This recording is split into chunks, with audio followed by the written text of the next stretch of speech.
নমস্কার বন্ধুরা, আরেকটি সোজা সরল রেসিপি বা রান্না নিয়ে চলে এসেছি।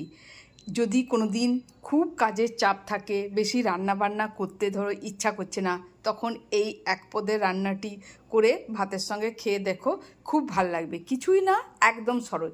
প্রথমে একটা পাত্র নিয়ে খানিকটি মুসুরির ডাল ভিজিয়ে রেখে মুসুরির ডালটাকে পাত্রে ঢেলে দিলে, তারপর ওতে দিলে একটু আলু কুচি, একটু পেঁয়াজ কুচি, একটু টমেটো কুচি, একটু কাঁচা লঙ্কা কুচি,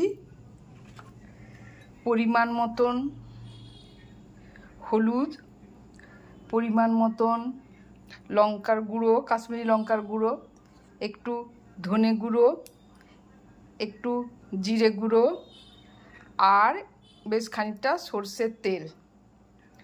ভালো করে এটা মাখিয়ে কড়াইয়ে বসিয়ে দেবে।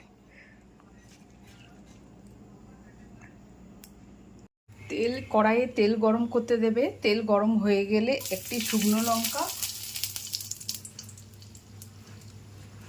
আর একটু সম্বরা দিয়ে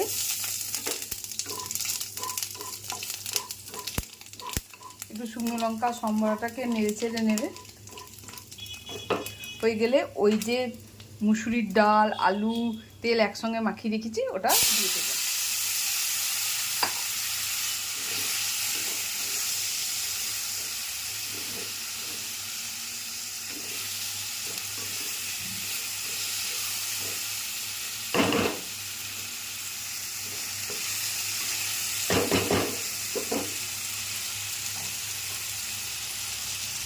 তারপর ওপর থেকে খানিকটা জল দিয়ে দেবেন।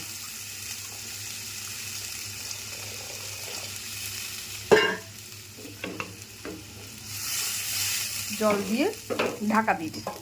15 মিনিট পর না রান্না রেডি।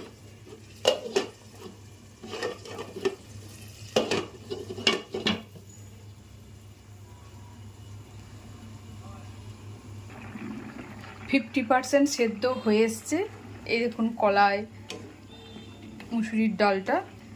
এরপর এর মধ্যে দিয়ে দেবেন পরিমাণ মতো নুন আর অল্প একটুখানি চিনি, অল্প চিনি। ব্যাস, ভালো করে এটাকে মিশিয়ে দিয়ে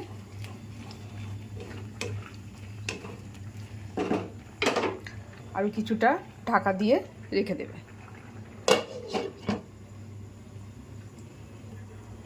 ব্যাস, এই দেখো এটা একদম রেডি হয়ে গেছে। নামানোর আগে আমি দুটো ডিম ভুজিয়া করে দিয়েছিলাম, এগুলো ওপর থেকে ছড়িয়ে দেব।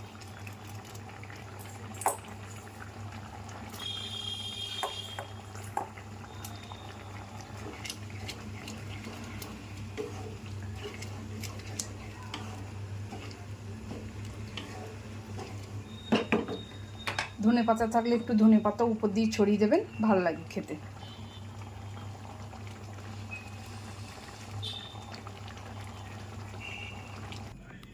এই দেখুন বন্ধুরা, আমার এক পদের রান্না রেডি। আপনারা যদি ওপর থেকে একটু ধনে পাতা, কাঁচা লঙ্কা ছড়িয়ে দিয়েও খেতে পারেন। আমরা খুব বেশি ঝাল খাই না, তো সেই জন্য আমি আর দিলাম না, যেহেতু আগে লঙ্কা দিয়ে রেখেছি বলে। এই দেখুন